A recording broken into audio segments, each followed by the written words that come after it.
Yeah, this is Ben Farooqi. I'm here with the one and only Evander Holyfield. Evander, how are you doing today, my friend? I'm doing great.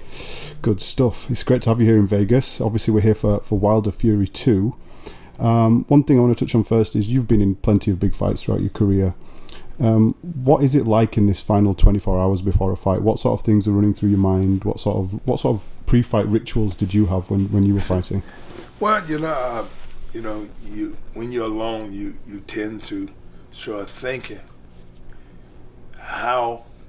what you have to do. Your basic things. Basic thing is the confidence that you have to have.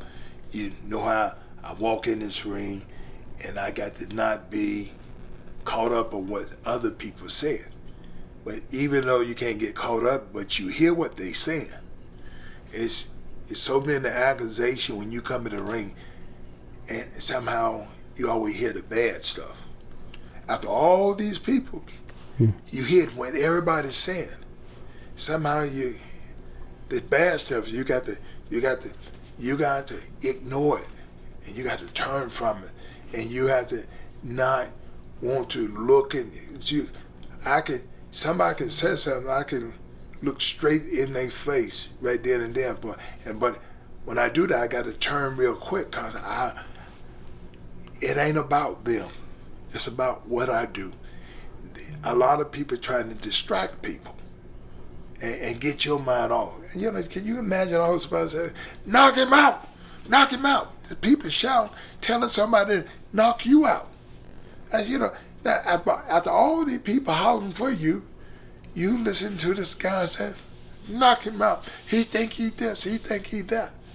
And like that, but you got to breathe. You don't want to hold your breath. You want to breathe in and breathe out, and be able to have this thing where that, don't nobody control me. I control me. When you've got this final 24 hours before a fight, I know you're a very religious man. Where does spirituality and religion play into it, and what sort of things in terms of that do you reflect on in the finals? Well, of course, being a Christian, being able to talk about Jesus is the thing that calms me down. The Bible verse is that I can do all things through Christ who strengthens me. So this is at that time when I'm walking down into the ring, somebody saying these bad things, and I got to think of that Bible verse to be able to calm myself down, to stop worrying about what they doing. They came to see a fight. I am the show. They ain't nothing they could do, but I am the actual show, and I have to allow myself to know that I'm the important thing in here. They are not, and you can't get it confused.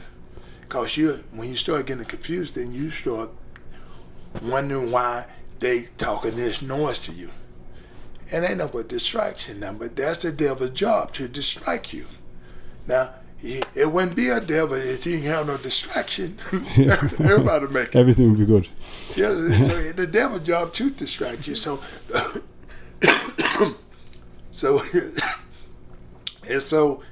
and being successful mean that what did you have to go through to be it? Because it was meant for us to be successful. But all these things, but you let these things make you lose your focus. And this is what it's all about. When I go in there, I can do all things through Jesus who strengthens me. So I got to know that, I got to believe that, so not to get so emotional about this thing, get upset by things. Because if you didn't have no distraction, it'd be easy for you to win. We've got obviously here for Wilder Fury 2, like we mentioned. Deontay Wilder arguably struggled in the first fight with Fury's style. If you were in charge of Deontay Wilder, what sort of adjustments would you make to his game plan to make him more effective in the second fight? Well, I would talk to him about how good he done. These are the things that you done good. We gonna concentrate on the good thing. It's not about the bad thing. We gonna work more on these things that you were doing good because you were winning them. What happened when you get your mind off that? Because when you get if you are thankful for the good things, you apply more. So that means that you will win.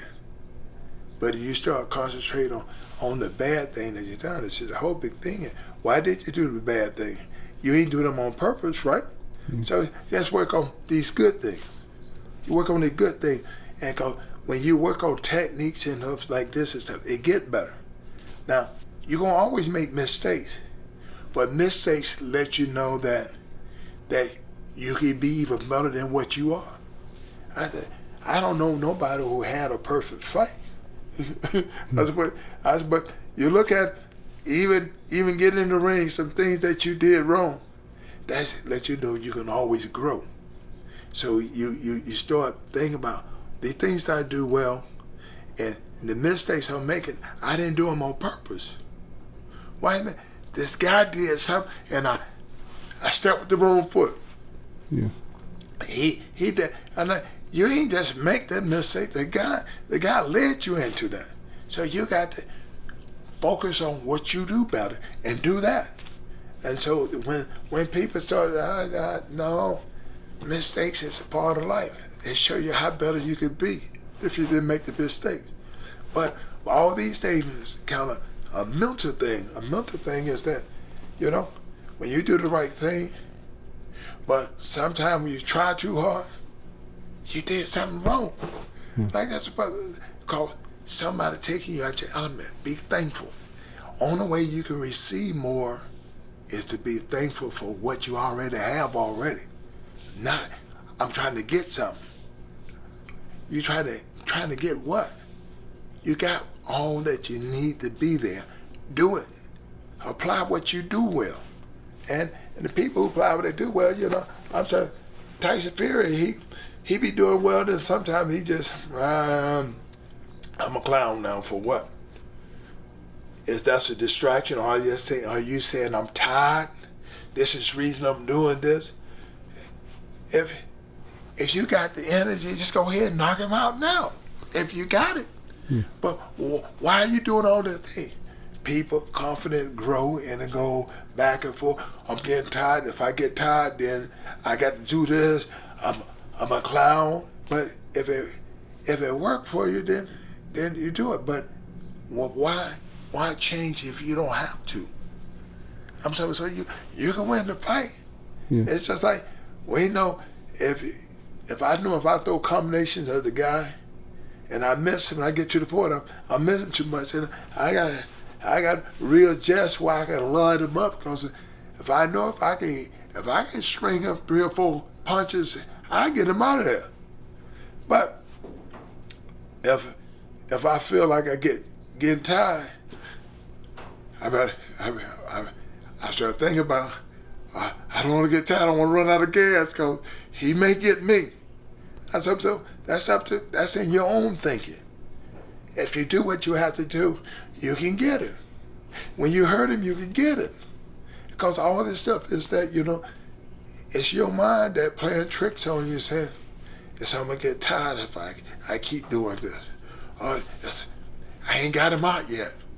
Or I'm not going to get him out, but I got to be fresh. And so you second guess yourself. A lot of what you're saying seems to sort of correlate with, a lot of people say boxing is 90% mental and 10% physical. Yeah. Do you agree with that? Yeah, definitely. Because your mind is always going. Yeah. It won't cut off. You get to say, if you didn't do this right, you start judging yourself. Can you remember any time in fights where you've sort of second guessed yourself? Any moments in big fights where you've questioned yourself, or things have got into your mind? Of course. Yeah. I've said, it's just like ready to boat. I had this boy. I had him hurt. I could have stopped him, but all of a sudden I started getting tired. Yeah. Then something said stop. Then I eventually stopped. Then all of a sudden he hit me in the back of the head. Boom, like that. And then all of a sudden everything just made everything just mess up. Then I had to go back to the corner and think about, because with me, I'm not afraid to ask them what happened. Yeah. Hit you in the back of the head. Oh, okay, all right. 'Cause, you know, if you get hurt, you want to know what happened. Yeah. Well, you keep getting hurt. So what happened? I turned my head, they hit me in the back of the head. But they don't supposed to hit you in the back of the head. But he did. It's too late now. The case starts saying, hey, I'm hurt. Because they're going to do it again. I spoke to Floyd Mayweather Sr. yesterday, and I asked him if Deontay Wilder was the biggest puncher in heavyweight history. He said no. He said he thinks George Foreman and Ernie Shavers were bigger punchers than Deontay. Do you agree with that? Not exactly. Not exactly, because the fact of the matter, you know, is who they were hitting. It's a proven fact. On his ratio, it show you if he catch you with that shot, you go down. So the whole big thing is, so you said, if he hit those guys with them guys go down, well, you know, you ain't gonna never know that because there's different arrows. You had different people in your arrows.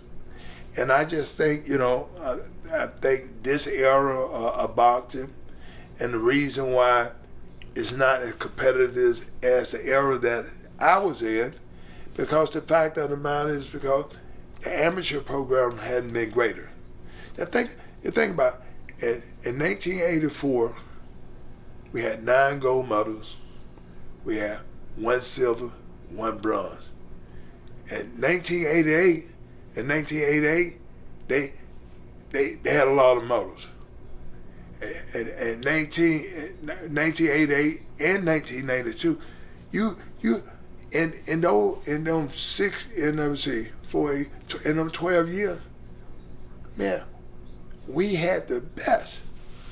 Then all of a sudden, then because the amateur program started going down, because then nobody replaced Howard Cosell. So that means you ain't have all the kids looking at boxing. Everybody didn't get in boxing at a young age. People got in boxing because they were tough. And being tough don't mean you could box. I mean, you could take a lot of punishment, but it don't mean that you could. The boxing is the people who start at a young age and they work their way and they understand the art of the game of boxing. And it's more than somebody just hitting you. It's can you take it too? Yeah. Now, we know you can give it, but can you take it? And so, great fighters are people who can give it and take it. Finally, just want to talk about Tyson Fury. Tyson Fury says he's going to be more aggressive in this fight, and he says he's going to come in heavier. Do you think that's a good idea for him to do, given his style? Well, I don't think heavy help anybody. You know, you're just a bigger target. It's not like it go turn into steel. I'm saying that's just a proven fact. I'm saying, Tyson Fury very elusive, and he hit people with stuff that you don't even think that he hit, and he get his hands off. So, in other words, he almost winning the fight because he threw more punches than majority of the people, and he got longer arms and like this. But with Deontay, he don't throw a lot of shots, but he's very accurate when he do. And if you fool around and blink down and hold that lid a little too long, you wake up and the fight is over. If I'm correct, Deontay sort of likes to throw when you throw. And if they're sort of at close range on the inside and things, do you think that's going to be very bad for Tyson Fury? Well, yeah, because the thing is that the guy got faster, he didn't get there first. Yeah. So I said, and with me, I wasn't afraid to punch when people punch. Yeah. Because I realized that when a guy have confidence, when they see each other and they throw at the same time, everybody know that somebody gonna fall. Yeah. And so I remember I got hit. I did that with Lennox, and guy he got me first. I was able to grab him. I was quick enough to grab him and hold on. And all right, then I started moved around and all that, set it back up. But I'm saying, but sometimes they get you. Final question for you, Evander, and then I'll let you go. Give me your prediction for the fight. Who wins tomorrow? I think in the scope of thing, I think Tyson Fury gonna catch him. I think that his jab is improving, his combination is improving, and that he learned how to throw that left hook, and like this, and as long as the jab is improving, and I'm telling me, he got this air about himself, Deontay, where that he know how to focus, and he is almost like a cobra.